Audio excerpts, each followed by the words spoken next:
This trip was slightly harder than I think all of us had expected.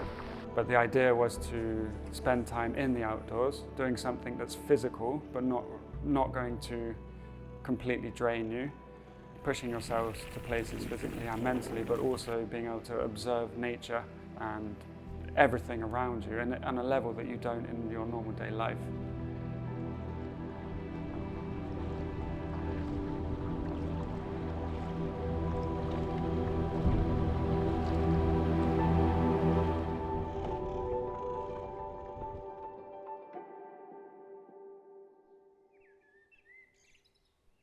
Being a guide or a wilderness guide allows me to spend a lot of time outdoors. It also allows me to facilitate other people's experiences outdoors. So I had a change of circumstances. I had a long-term relationship breakdown, and at that point I decided that I wanted to learn a lot more about myself, and by doing that I had to put myself outside of my comfort zone and live outside of my own limitations and beliefs. So for me, water is a big challenge for me. My fear of water goes way back. From a child, I had some experiences, some dangerous experiences, and like traumatic experiences which stayed with me. Being out on open water is something I'm not necessarily that comfortable with. I can see people grow in the outdoors or have experiences that they haven't had before, and it's a very rewarding thing to see.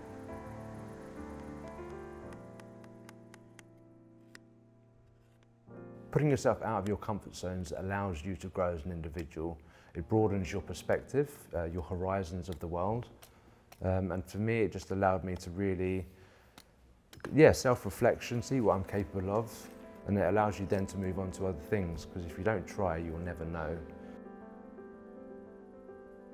Nature has the ability to answer questions that you might have yourself. The answers might not always be tangible, and it might just be the fact that you're in nature, that it's giving you a calmness that you can take back with you.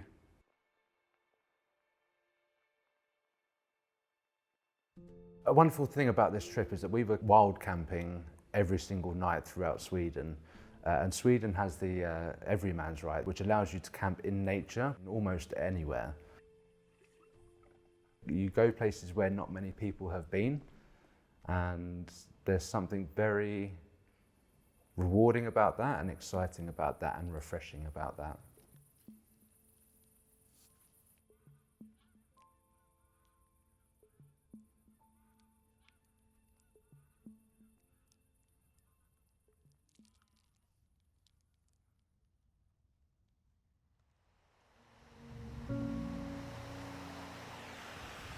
So we're 3 days into Lake Vänern, the biggest lake in Europe. Yesterday started off not very well. I was shitting myself, absolutely terrified. Had a good chat with Chris. He kind of filled me with some confidence. I had the fear, like I have with heights. I have a terrible fear of heights. And yesterday the water really kicked in for me. We spent 32 kilometers in open water. And it was choppy. It was windy. I had no control over my kayak. Into the evening we had a hard open water push in pretty rough conditions. Not for the faint-hearted, that's for sure. But it was great, and we got there and we had a great night camping. We all had a few ticks this morning. It's my first tick. Pretty gross, but part of the experience, I suppose, and part of the learning curve.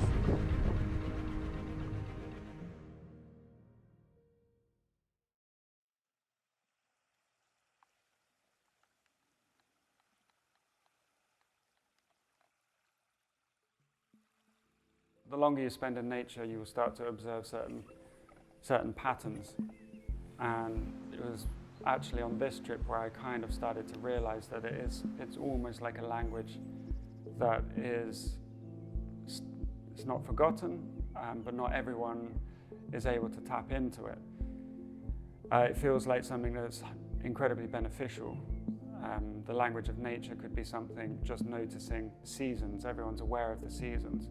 the longer you spend in nature, you'll be able to notice even more details, the way different birds feed or different animals feed, and the environments around you, different types of forests, and how that affects the surrounding animals and the surrounding plant life.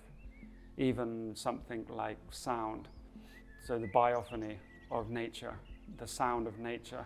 Every creature has a niche that it's filling, and if you're listening, you could hear crickets and insects filling one of those niches, then birds filling other niches, and then you've got mammals that will fill other niches, and reptiles. So you've got all of these different sounds filling this biophony all around you, all the time. We're also creating sounds as humans as well. And it's when you get away from the areas where there are lots of sounds from humans into areas where there's just forest, just lake, so you've got the natural sounds. That's when you start to notice how the rhythm changes. There's more, you hear more animals and insects and birds.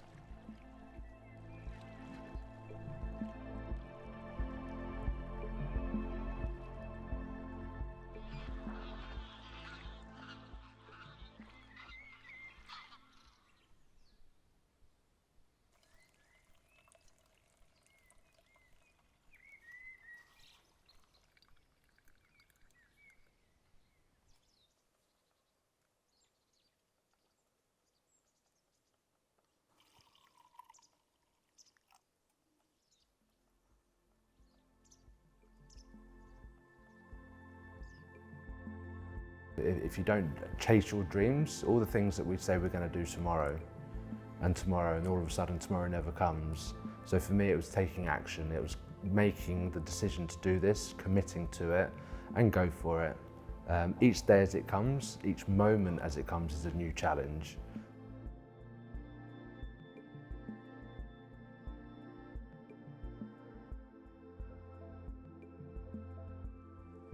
Sometimes it's boring. Sometimes you just want the day to be over. But the reality is, the more you want that, the slower the day is going to go and the harder it's going to be. So there's ups and downs. It's not plain sailing. It's not easy either. It was tough. And being with Chris I don't think I would have been able to do it without Chris, that's for sure. So we just came over around the headland, hit some head-on winds, some big waves, did the hard stuff, got to the easy stuff, and I went over. His experience shone through from the start. His ability and knowledge of nature is quite remarkable. You learn so much from him, and he has this ability to really hold space for you, to allow you to come up with your own solutions.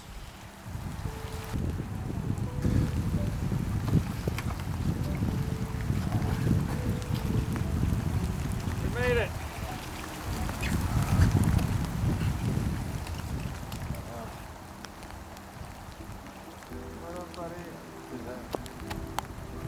No, that was the biggest challenge of my life.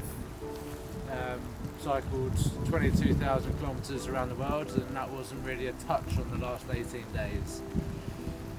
And to do it with you two as part of a team, to learn, to gain insight into myself, and yeah, just to share the experience, to grow as a team, to struggle as a team, was wonderful. But we're here now, and we did it. We've all got smiles on our faces and a sense of, I have a big heart at the moment for both of you, and I'm just very glad now to be on solid ground.